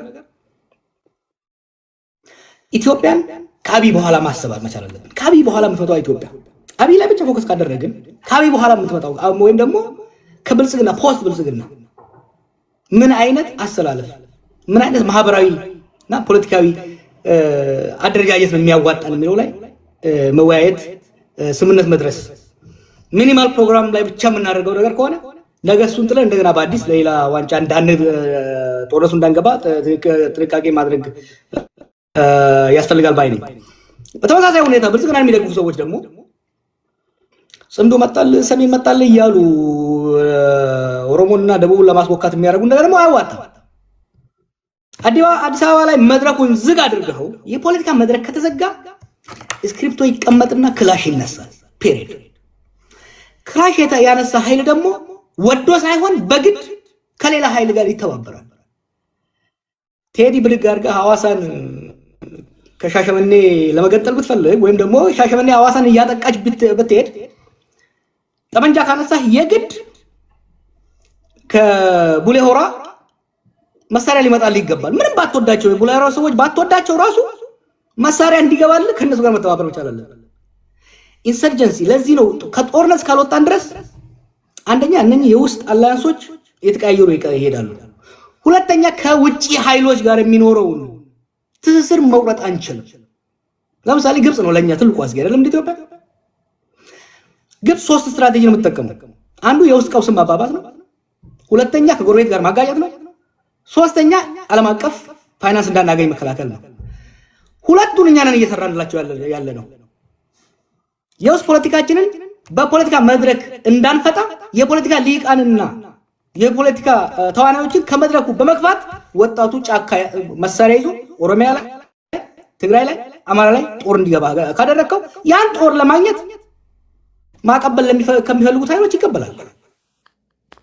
አንዱ ይሄ ወሳኝ ከጎረቤት ጋር ከሱዳን ጋር ያደረግነው ጨዋታ ሱዳን ውስጥ ሄደን የሌላ ሀገርን አጀንዳ ለማስፈጸም ያደረግነው ነገር ሱዳንን ገፍቶ ከአማጽያኖች ጋር ከኤርትራ ጋር እንዲያሰልፍ አድርጓል ማለት ነው። ሶስተኛ አንድ ነገር ብቻ ልጠቅሰናል ጨርሰናል። ሁሉም ሌሎቻችንም ይሄ ኤርትራን እንደ ባዕድ ሀገር የምናየው ነገር let's be very careful። ኤርትራኖችም ኢትዮጵያን እንደ ባዕድ የምታረጉት ነገር የኤርትራና የኢትዮጵያ ጉዳይ ያላለቀ ፍቺ ነው። አሉላ አንድ ነገር ብሏል። የኤርትራ ስቴት ቢልዲንግ ወይ ኔሽን ቢልዲንግ ፕሮጀክት አልተቋጨም።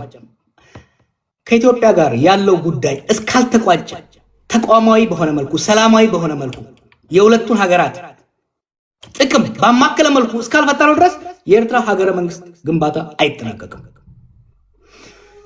የኤርትራን ሴኩሪቲ ትሬትን የሚያደርግ አስተላለፍ አዲስ አበባ ላይ እስካለ ድረስ ኢትዮጵያ ውስጥ ሰላም ሊኖር አይችልም። የኤርትራና የኢትዮጵያ ሰላም ኢንተርዲፔንደንት ነው። የኢትዮጵያና የኤርትራ ኢኮኖሚ እድገት ኢንተርዲፔንደንት ነው። ልትለየው አትችልም። ይሄ ለዚህ ነው እኔ ብዙ ጊዜ ይሄን ከኤርትራ ጋር ስፔሻል ሪሌሽንሽፕ ነው ሊኖረን የሚገባው ጎበዝ። በእንግሊዝና በአሜሪካው መካከል ያለው አሜሪካ ስፔሻል ሪሌሽን ነው ከእንግሊዝ ጋር ያላት ስለዚህ ሴም ውስጥ ፍራንስ ለምን ረጅም ማህበራዊና ታሪካዊ ትስስር ስላለ የኛ ደግሞ ከዛ ይበልጣል። ሊፈታ የማይችል ጂኦግራፊ ትስስር አለን። ረጅም ድንበር ብቻ ሳይሆን እኛ የነሱ ወደ መጠቀም አለብን። እነሱ የኛን ማርኬት አክሰስ ማድረግ መቻል አለባቸው። የኛ ኢኮኖሚ እንዲያድግ ከፈለግን በምስራቅ አሰብን አክሰስ ማድረግ መቻል አለብን። በሰሜን ምጽዋን አክሰስ ማድረግ መቻል አለብን። ኤርትራ ምንም ብታደርግ የአዲስ አበባ ማርኬት ላይ መሸጥ መለወጥ እስካልቻለች ድረስ የኤርትራ ኢኮኖሚ የኢትዮጵያን ማርኬት አክሰስ እስካላደረገ ድረስ አንድች እርምጃ ወደፊት ሊሄድ። ስለዚህ የኤርትራ ናሽናሊዝም ለዘብ ማድረግ ያስፈልጋል። የኢትዮጵያን ናሽናሊዝም ታሪካዊ ጠላቶቻችን ምናምን ነው። ኤርትራ ጠላት ልትሆነን አትችልም፣ አትገባም። ኢትዮጵያም የኤርትራ ጠላት ልትሆን አይገባም። ይሄ ትውልድ ማሰብ ያለበት ጎበዝ። እኛ እኮ የፒአርፒ የኦነግ የህወሓት ልጆች ነን። ከዛ አልፈን ማሰብ መቻል አለብን። we have to think towards regional integration። የኤርትራና የኢትዮጵያን ማህበራዊ፣ ፖለቲካዊ፣ ኢኮኖሚያዊ ሴኩሪቲ ስቴፕ ባይ ስቴፕ ኢንቲግሬት እያደረግን ማንሄድ ከሆነ ኤርትራም ሀገር ሆና የኤርትራኖችን ህልም ልታሳካ አትችልም። ኢትዮጵያም ሀገር ሆና የኢትዮጵያኖችን ህልም ልታሳካ አትችልም። ለዚህ ነው ጽምዶም በለው ምንም በለው የምናደርገው ነገር የሁለቱን ሀገሮች ሊያቀራርብ የሚችል የኢትዮጵያን የውስጥ ሰላም እንዲሁም የኤርትራን የሴኩሪቲ ኮንሰርን የሚፈታ መሆኑ ይሻለዋል ባይ ነኝ። ለራጂ መሐመድና አሸናፊ ለእናንተ ልክ ሁሉም እንዳገኙት ሁሉ ደቂቃዎቻችሁን ተጠቀሙ። ከራጂ ጀምራለሁ። መሐመድ፣ አሸናፊ። ራጂያችን ጥሩ። መቼም እንግዲህ ጀዋር ከኔ ጎራ ነው ብሎኝ ነው መሰለኝ እኔ ጋር ሲደርስ ስለ ሰዓት አነሳ። እኔን ትናንትና ፎቶአችን ተገልብጦ ቲክቶክ መንደር ላይ ተዘቅዝቆ ስንሰደብ ለማይረባ ነገር እንደዚህ ሆንኩኝ ወይ ብዬ ፈርቼ ነበረ። ዛሬ ጥሩ ነገር ስለቃረምኩኝ ደስ ብሎኛል። የጽምዶ ጉዳይ ሲነሳ ራጂ የሌለ ነገር ፈጥሮን በሚዲያ ያወራል ተብዬ በጣም ስጎሰም ስለነበረ ጀዋር ጽምዶ እንዴት ተፈጠረ ከምን አንፃር ነው የሚለውንም በደንብ ስላነሳ የአሉላንም ስጋት የኔ ስጋት ስለሆነ ስለምጋራ ትንግርቱን ባነሳው አኳኋን ደግሞ ወደ ጽምዶ እንዲከድ ያስደረጉት ምንድናቸው የሚሉ የተለያዩ ሐሳቦች ቢሆኑም ግን እነዛ ሐሳቦች ምን ይሆናሉ የሚል ስጋቴን ስለሚጋሩ በጣም ደስ ብሎኛል። በኔ እይታ እኔ ብልጽግና ስርዓቱ ያለቀለት ያከተመለት ብልጽግናን የሚቃወሙ ኃይሎች የቲም ወርክ ስለሌላቸው ብቻ ብልጽግና እንደ ኤድስ በሽተኛ ኪኒን እየወሰደ እድሜው እየተራዘመ ነው ብዬ የማመን ሰው ነኝ። ከብልጽግና በኋላ ያለው ብልጽግናን የሚቃወሙ አማራጭ ሆኖ ለማህበረሰቡ አለመቅረቡ ችግር ነው። ያ ቲም ወርክ የለውም። ቲም ወርክ ከምን ይመጣል? አሁን እንዳላችሁት ማለት ነው። እኔ ጽምዶ ይሁን ማንም ይሁን ስርዓቱን የሚቃወም ኃይል አንድ ላይ ቢመጣ ችግር የለብኝም። ግን ጀዋር እንዳነሳው የጋራ አጀንዳ ብቻ ኖሮን የጋራ ጠላት ኖሮን የጋራ አጀንዳ ማንፈጥር ከሆነ ችግር ውስጥ እንገባለን። ሁሌ እንደ ካምፓችን ጀዋርን የምንከስበት አንደኛው ነገር 2018 እኮ ቲፒኤልኤፍን መጣል ነው እንትን ያላችሁት እንጂ ከቲፒኤልኤፍ በኋላ እንደ ኦሮሞ የኦሮሞ ጣፈንታ the fate of the ኦሮሞ the fate of the ኢትዮጵያ የሚለውን አልተነጋገራችሁም ብለን ነው የምናነሳው።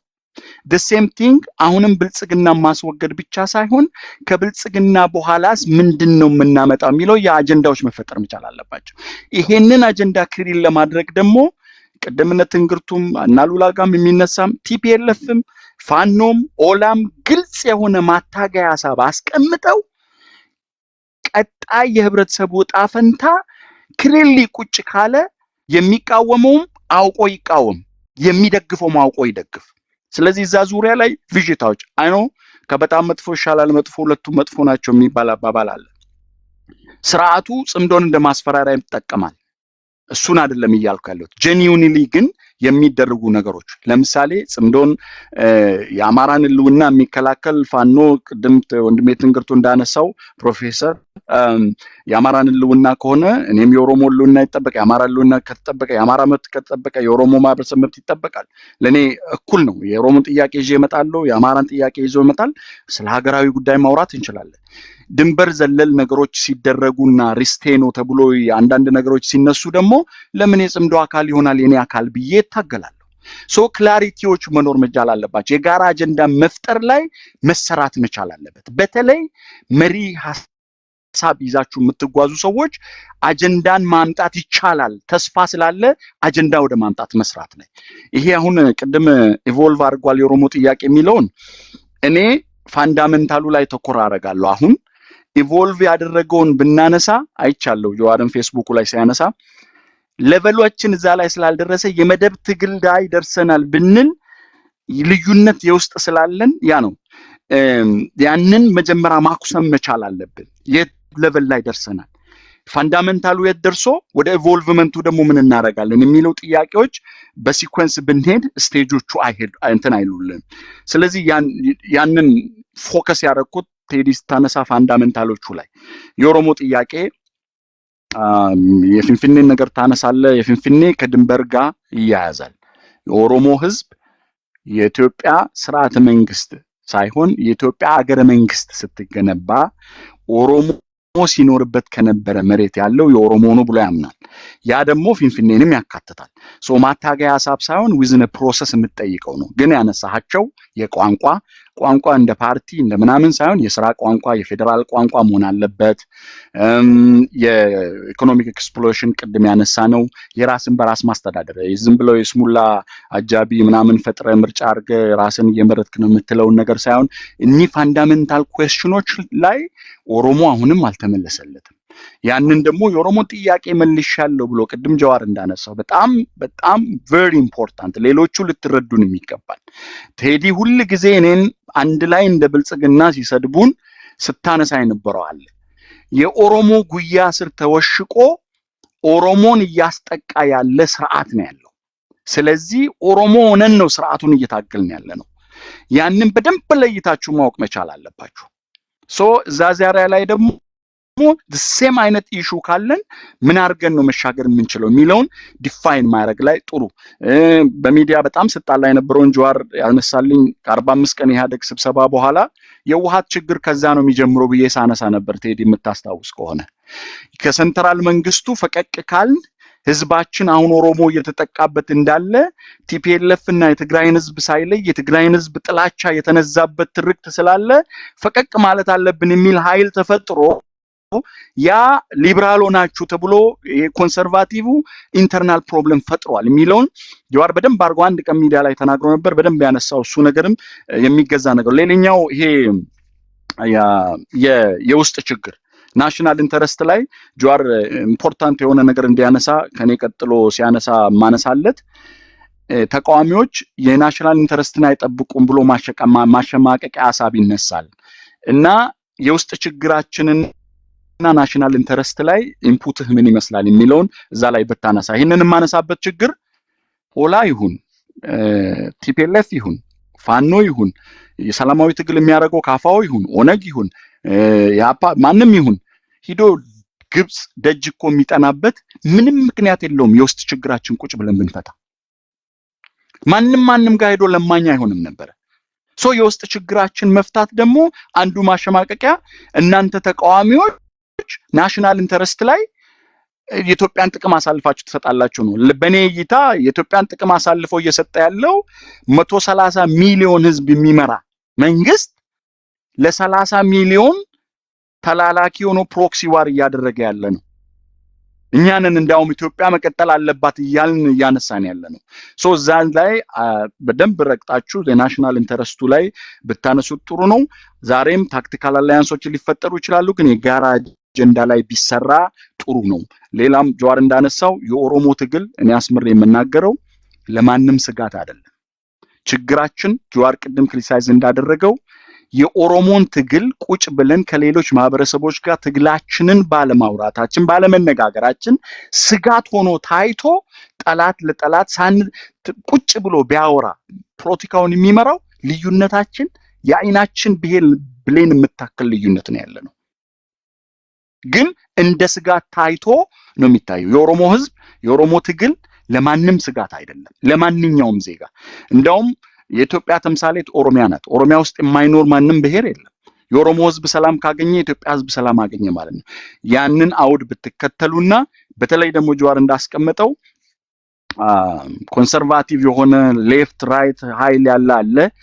የመሃል አርበኛ የሆኑ ሰው ኃይሎች ስላሉ እንደ ኦሮሞ ብሔርተኛ የመሃል አርበኛ ሆነን ጫፍ ላይ ዋልታ ጠቀስ የሆኑ ሂደቶችን ወደ አንድ አምጥተን ይሄ ህዝብ ችግሩ እንዲፈታ ማድረግ መቻል አለብን። የምታለቅስ እናት የትግራይ እናትም የአማራ እናትም የኦሮሞ እናትም አንድ ናት። ስለዚህ የጦር አውድማዎች መወገድ መቻል አለባቸው። ምክክር ኮሚሽኖችም እኔ አይ ዶንት ኖ ምክክር ኮሚሽን ኢትስ ኢንተርናሽናል ብሮድ የሆነ ነው። ሩዋንዳዎች ፈተውታል። የአፓርታይድን ሳውዝ አፍሪካዎች ፈተውታል።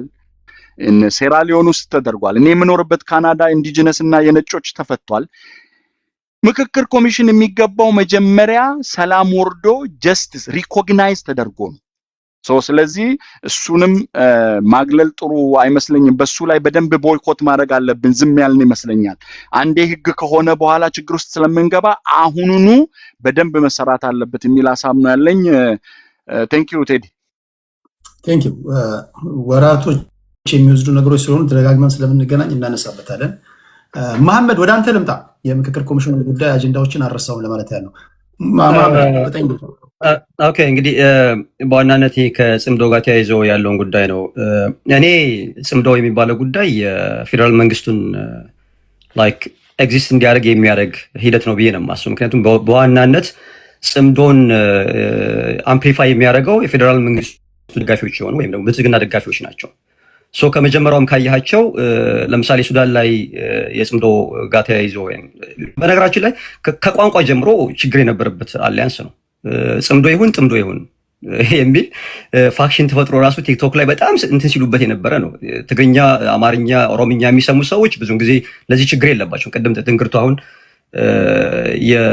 የቋንቋ ጉዳይ የትግል እንትን ምንድን ነው ይሄ ከትግል ዲተር የሚያደርግ ጉዳይ አይደለም ብሎ ሲናገር የገባኝ ነገር አለ። ግን ብዙ ሰዎች አሉ ለምሳሌ ጥምዶና ጽምዶን በሊንጉስቲክ ደረጃ ራሱ ለአጀንዳ አቅርበውት ሲፋጩበት ነበር። ኦቨርኦል ግን እየጠቀመ ያለው ማን ነው ብለህ ካልክ በአሁን ላይ የፌዴራል ገቨርንመንቱ ሌጂቲሜት እንዲሆን አድርጓል ብዬ ነው የማስበው።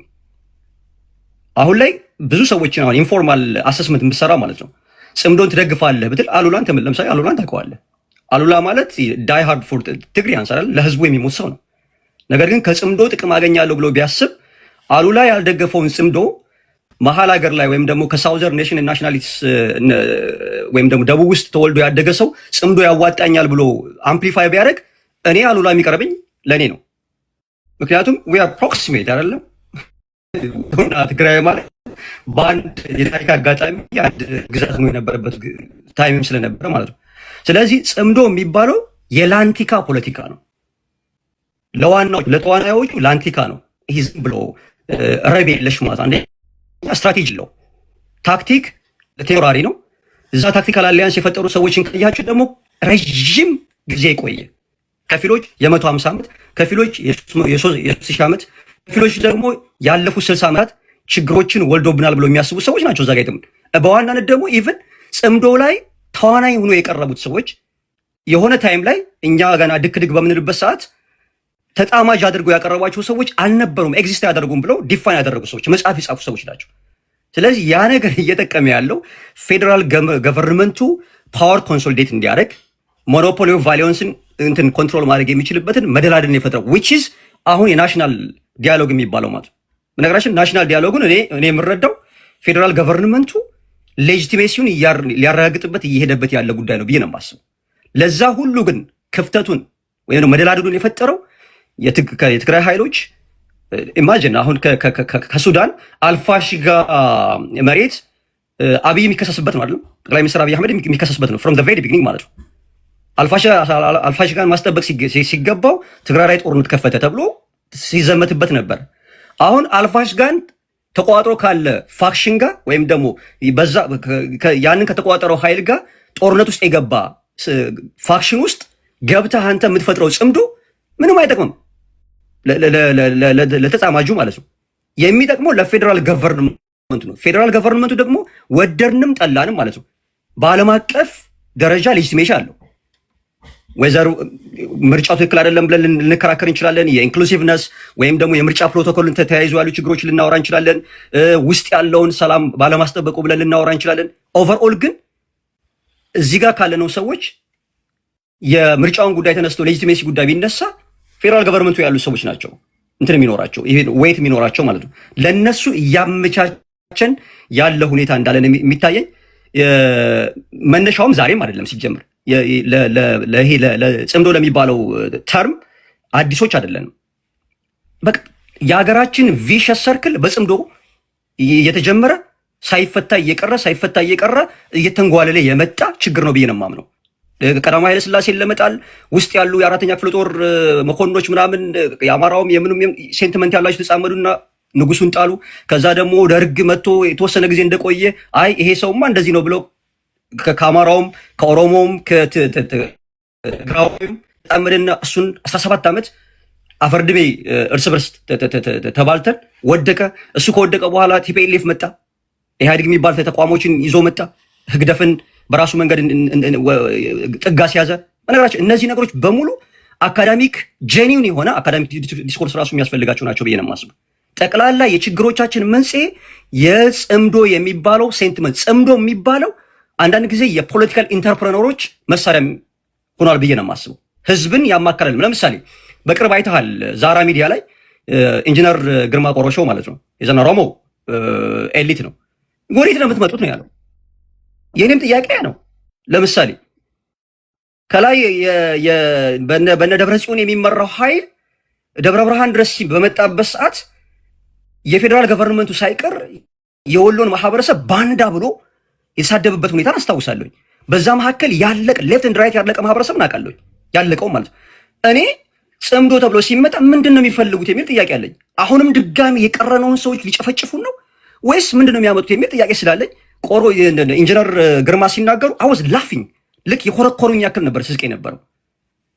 ምክንያቱም ህዝብን ያማከለ አይደለም። አንዳንዶች የህዝብ ለህዝብ መጻመድ ነው ይላሉ። ኖ እኔ በትግራይ ህዝብና በአማራ ህዝብ መካከል ጸብ አለ ብዬ አላምንም። በኦሮሞ ህዝብ እንደ ህዝብ ማለት ነው። በአማራ ህዝብ በትግራይ ህዝብ ይሄ ምንድነው ሶሻል ፋብሪኩን አደጋ ላይ የሚጥል ቁርሾ አለ ብዬ አላምንም። እስ ፖለቲካል ነው ችግራችን፣ ኮንስቲቱሽን ነው ችግራችን። እነዛን ችግሮች ደግሞ ጀኒውን የሆነ ዲስኮርስ ያስፈልገናል። 2018 ላይ የመጣውን አማራጭ ተጠቅመን እኔ አምናለሁ። ለምሳሌ ጆሃር ብዙን ጊዜ አሁን ጆሃርን ባካፕ የምናደርግ ሰዎችን ብዙ ታውቃለህ የሚባሉ ነገሮች እኔ ፊሎሶፊ ነው የሚመችን ወዘሪው ብሊቨርነት ማለት ነው። የሚያነሳቸው ነገሮች የኔ እድሜ የማውቃቸውን ነገሮች ነው። እኔ አወዝ 41 አሁን የምንከራከርባቸው ችግሮች በሙሉ ባለፉት 30 ዓመት ውስጥ በትምህርት ቤት በስራ ሁኔታ መከራ ስንበላባቸው የነበሩ ናቸው። የትግራይ ህዝብ እንደ ህዝብ ራሱ የገባበትን መከራ እኔ ትግራይን ባላውቀው ኖሮ የምታገኝ ቦታ ሁልጊዜ አንተ ቤት እገባለሁ ቴዲ። ብዙውን ጊዜ ፓርሻል ነው የምሆነው። ህዝብ ላይ ተኮር ነገር መናገር አልፈልግም። አንዳንድ የዴፊኔሽን የተርሚኖሎጂ ችግሮች ሲመጡ ነው ሂስቶሪካሊ ራሴን ይነካኛል ብዬ ስለማስብ የምከራከረው በተለይ ከአማራ ብሔረተኝነት ጋር ተያይዞ። ምክንያቱም በተደጋጋሚ ነገር ያለው የአማራ ብሔረተኝነት ራሱ ትልቁ ችግሩ በር የሌለው መዝጊያ የሌለው በር ሆኗል። ማንም ቋንቋውን የተናገረ ሰው እንደፈለገ አናሊሲስ የሚሰጥበት መሬት ላይ ግን ገበሬውን እኔ የገበሬ ልጅ ነኝ። ባለፉት 8 ዓመት መሬቶቻችን ጾም አድረዋል። ጾም በማደራቸው ምክንያት ገበሬው ምን ሆኗል? ለማኝ ሆኗል። ለማኝ እንዲሆን ያደረገው የፌዴራል መንግስቱ ነው ብቻ ብሎ የሚያምን የአማራ ፖለቲካል አናላይዝ የሚያደርግ ሰው ከመጣ ውሸታም ነው የምለው እኔ። ስለዚህ ጽምዶ ራሱ ያንን ሊፈታ የሚችል አይደለም። ሰሞኑን ታንክስ ፎር ዲስ ኤአይ ቴክኖሎጂ የሪያሊዝምን ፖለቲካውን በምስል እያመጡ ራሱ የሚያሳዩን ነገሮች ራሱ የጽምዶን ከጅምሩ መክሸፍ ኦኬ እሱን እንገፋለን የሚሉ ሰዎች በዋናነት ካያችሁ እንዲህ የሚፈልጉ ሰዎች ናቸው። እኔ መንግስት ይሞት እያልኩ አይደለም። ላይክ ፐርሶኔት አሪፍ ሞተ ማለት ህዝብ ነው የሚሞተው። ሲቪል ዋር የሚያስፈልገው ሁሉን አቀፍ ኔትወርክ ያስፈልጋል። ይሄ አሁን ሁሉን አቀፍ አሁን እዚህ ስንነጋገር ሁላችንም አንድ ስለሆነ አይደለም። በታሪክ አጋጣሚ ቁጭ ብለን ያላወራን ሰዎች ዛሬ ተገናኝተናል፣ ግን አልተገጫጨንም። ስለዚህ ይሄን መሰል ዲስኮርሶች መደረግ አለባቸው እንጂ መረሻው የማይታወቅ እንትን ውስጥ ገብተን የብስ ሰላማችንን የምናጣበት ችግር መፈጠር የለበትም ብዬ አምናለሁ። እዛ ላይ ሞር ፎከስ እናደርግ። ቴንክ ዩ አሸናፊ እንስማና ወደ ጥያቄና መልስ እንሄዳለን። ጆዋር ሰመራይዝ ከሰጠን በኋላ ወደ ጥያቄና መልስ እንሄዳለን። አሸናፊ በጣም አመሰግናለሁ ቴዲ። የተነሱት ነገሮች ላይ ከጥቂት ነገሮችን ብናይ ጥሩ ነው ብዬ የማምንባቸውን ሀሳቦች አካፍላቸዋለሁ። ለምሳሌ ከጽምዶ አንጻር የተነሳው ሪያሊቲውን መሬት ላይ ያለውን ነገር በደንብ ብንገነዘብ ጥሩ ይመስለኛል። ለምሳሌ አንድ እየተሳደደ ያለ ከዚህ በፊት 360 ዲግሪ ተከቦ ጥቃት የደረሰበት አካል አሁን ያ እንዳይሆን ከሌሎች አካላት ጋር ለህልውናው በሚጠቅመው አግባብ ቢደራጅ እኔ ክፋት አለው ብዬ አላምንም። ምክንያቱም የቦሌ ኤርፖርት ደብረጽዮንም ያስተናግድ አይመስለኝም። ለምሳሌ ነዳጅ ተከልክሏል ከተባለ ነዳጅን በሌላ አማራጭ ለማግኘት ሉዓላዊ ከሆነ ሌላ መንግስት ጋር ጥሩ ግንኙነት መፍጠር እኔ ተገቢ ይመስለኛል። ሌሎችም ነገሮች አሉ አይደለም፣ ሎጂስቲክ አለ። አሁን የጦርነት ጉሰማ ብዙ ነገር አለ እና የህልውና ጉዳይ ነው ራሴን መከላከል አለብኝ ሲባል ዝም ብለን አንድን አካል ወይም ደግሞ እዛ ህወሓት ከዚህ በፊት ባስከተለው ጉዳት ምክንያት ወይም ፎር ኤኒ አዘር ሪዝን የትግራይን ህዝብ አጠቃላይ ሁኔታ ኮምፕሮማይዝ ማድረግ አለብን ብዬ አላምንም። ይሄ ነገር በጣም ከፍተኛ ጉዳት ስላለው ጽምዶን በዛም አንጻር በደንብ ብናይ ጥሩ ይመስለኛል። እንደ ብሔር ለምሳሌ አሉላም ስለ ትግራይ ወንድሜ ትንግርቱም ስለ አማራ ያነሳቸው ነገሮች እውነት ነው። ሁሉም ህዝቦች ጋር ግን ያ ነገር እንዳለ ሪኮግናይዝ ማድረግ ጥሩ ነው። ሲምፓቲ ያስፈልጋል። ስለ አማራ ለማውራት አማራ መሆን የግድ መሆን የለበትም ብዬ ነው ማምነው። ስለ ትግራይም ለማውራት ስለ ትግራይም ህዝብ ጥቃት ድምጽ ለማሰማት ወይም የመሰለኝን ሐሳብ ለመስጠት አንዳንድ ጊዜ የዚህ ብሔር አካል ወይም አባል አይደለህምና ሐሳብ መስጠት አትችልም የሚባሉ አሳሰቦች ተገቢ አይደሉም፣ ትክክል አይደሉም ብዬ ነው ማምነው። አሁን አጠቃላይ የኢትዮጵያ ህዝብ ያለበት ሁኔታ ለሁላችንም ግልጽ ነው አይደለም? የተጎዳ ያኮረፈ በብዙ ነገር በግብርም በኑሮ ውድነትም በብዙ ነገር የተጎሳቆለ ህዝብ ነው ያለው። ነገር ግን ምንድነው ይሄንን ህዝብ አሁን ይሄ በጣም ትልቅ መድረክ ነው። በጣም ሰፊ ትልልቅ ሐሳቦች በሁላችሁም ተነስቷል። በጣም ሪስፔክት በእውነት በዚህ መሃል ብዙ መማማር አለ ብዬ አምናለሁ። ደግሞ ጀኒውን ነው። አሁን የተለያዩ ሐሳቦች ናቸው ያሉት። አንድ አይነት ሐሳብ ያለው አይደለም ፓናሊስቶቹ which is good። መነጋገር በዚህ መልኩ መቻል ለኛ በጣም ትልቅ አቺቭመንት ነው ብዬ ነው የምወስደው። በቀጣይነት ኮንቲኒቲው ካለው ግን ማህበረሰብን ሼፕ ከማድረግ አንጻር ትልቅ ሚና ይጫወታል ብዬ ነው የማምነው። ነገር ግን የተደራጀ 100 ሚሊዮን ህዝብ ማን ነው ያልተደራጀ ያኮረፈ የተጎዳ የተቆጣ 100 ሚሊዮን ህዝብ ይልቅ የተደራጀ 10,000 አባል ያለው ኃይል በጣም ትልቅ ተጽዕኖ ማምጣት ይችላል። በጣም ትልቅ ተጽዕኖ ማምጣት። ስለዚህ ህዝቡን የማደራጀት የማንቃት ስራ በስፋት መሰራት አለበት። እኔ ይሄንን ምለው ብዙ ጊዜ ወደ አንድ አቅጣጫ ያዘነብላል የምሰጠው። ምክንያቱም አገሪቱ አደጋ ውስጥ ካለች ነገሮችን ፕራዮሪታይዝ ማድረግ መቻል ያስፈልጋል። አሁን ሌሎች ዲቴል ነገሮችም ወይም ታሪካዊ አመጣጣቸውን የሆነ ቁርቃሶን የ500 እየጠቀሱ ውይይት ማድረግ ይቻላል። ግን ሬሌቫንት ነው ወይ?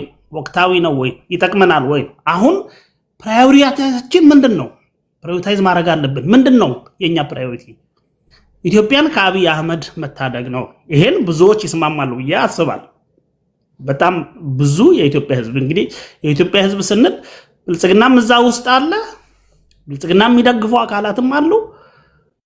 ያ ማለት አጠቃላይ የህዝቡን ስሜት ነው እዚህ ጋር መግለጽ የምፈልገው። አጠቃላይ የኢትዮጵያ ህዝብ ስሜት አጠቃላይ በህዝቦች በአማራም በኦሮሚያም በትግራይም በደቡብ መሳሪያ አላነሳም ማለት ከመንግስት ጋር ተስማምቶታል ማለት አይደለም። ሁኔታዎች አልተመቻቹለትም እንጂ የደቡብ ህዝብ በከፍተኛ ጉስቁልና ላይ ነው። ጦርነትን አማራ ክልል ውስጥ እንደሚካሄድ ነው ብዙ ሰው የሚያስበው። አንደኛ አማራ ክልል ሄዶ የሚሞተው ማን ነው? የወላይታ ልጅ እኮ ነው፣ የሲዳማ ልጅ፣ የኮንሶ ልጅ፣ የሀዲያ ልጅ እየወሰደ ይማገዳል። የሰው ነፍስ እንደ ቅጠል ነው እየረገፈ ያለው፣ ይገላልም ይሞታልም። ስለዚህ አማራን ክልል ብቻ እየጎዳ አይደለም። አንደኛ ከሰብአዊ ጉዳት አንጻር ማለት ነው። ከኢኮኖሚያዊ ጉዳት አንጻር የኢኮኖሚ የሚያመነጫቸው ኤክስፖርቱ የሚያስገባቸው ዶላሮች በሙሉ የሚውሉት ለምንድን ነው? ለጦር መሳሪያ፣ ለተተኳሽ፣ ለድሮን መግዣ። ያ ሌላ ልማት አገሪቱ የተሻለ የስራ ዕድል የምትፈጥርበት የመሳሰሉ ነገሮችን ኦልሞስት ወደ ዜሮ ነው ያወረደው። ምንም ነገር የለም። ስለዚህ ኢኮኖሚው ቢያድግ እንኳን ዜጎች ተቋዳሽ አይሆኑም። ምክንያቱም ኢኮኖሚው ጦርነቱን ነው የሚመግበው። በአስገዳጅ ሁኔታ ይሄ መንግስት ተጽዕኖ ውስጥ ገብቶ ኢትዮጵያ መትረፍ ካለባት ሰፊ እንደዚህ አይነት ውይይት መድረኮች ያስፈልጋሉ። ይሄ ብቻ አይደለም፣ ሌሎችም አካላት በዚህ ፕላትፎርም የሚደረገው እንዳለ ሆኖ በየቦታው ነው መሆን ያለበት። መሪዎች በስፋት ናቸው መፈጠር ያለባቸው። መሪዎችን የመፍጠር መሪዎችን ያው አገዛዙ አመራሩ ምታው መንጋው ይበተናል ፖሊሲ ይከተላል። ይሄ በጣም ለብዙ ጊዜ ሲያካሂደው የነበረ ነገር ነው፣ ግልጽ ነው። ያ ደግሞ መሪ እንዳይኖር አድርጓል። ስለዚህ የሆነ ፌቨረብል የሆነ በጣም ምቹ ህዝቡ ሌጂቲሜት ያልሆነ መንግስት ባለበት ሁኔታ መሪዎች በስፋት በየቦታው ብናፈራ በጣም ኢትዮጵያን የመታደግ እድል ሰፊ ነው ለማለት ፈልጋለሁ። ስለዚህ ብሔራዊ ምክክር የተባለው ነገር ይሄንን እውነትን ነው የምለው ሁላችንም በግልጽ ማውገዝ መቻል ያስፈልጋል ብዬ ነው የማምነው። ወንድሜ መሐመድ ያነሳውን ሀሳብ አከብራለሁ። ነገር ግን እኔ ሪል የሆነ አሁን ይሄ ምንም አይነት የማስመሰልም እንትን የማድረግም ነገር የለም። በቃ በጣም ፌክ የሆነ ዋነኛ ስቴክሆልደሮች ዋነኛ የፖለቲካ ኃይሎች ውጪ ሆኖ ስርዓቱ የራሱ ሰዎችን ብቻ ሰብስቦ በአብዛኛው እኮ የመንግስት ካድሬዎች ናቸው። በየወረዳው በየዞኑ ተሰብስቦ በኢትዮጵያ ዕጣ ፈንታ ላይ እንወስን እያሉ ያሉት። ስለዚህ ህገ መንግስት መቀየርም በህገ መንግስታዊ መንገድ ካልሆነ እንደማይቻል በደንብ አድቮኬት ማድረግ ያስፈልጋል። ሁለተኛ ነገር ደግሞ መንግስት ኢሌጂቲሜት እንደሆነ ሰፋፊ ትልልቅ አገራዊ ውሳኔዎችን በኢትዮጵያ ህዝብ ዕጣ ፈንታ ላይ በህገ መንግስት ላይ የመወሰን ያህል ተቀባይነት ያለው እንዳልሆነ ማሳየት ይጠቅማል ብዬ አስባለሁ። አመሰግናለሁ ቴዲ።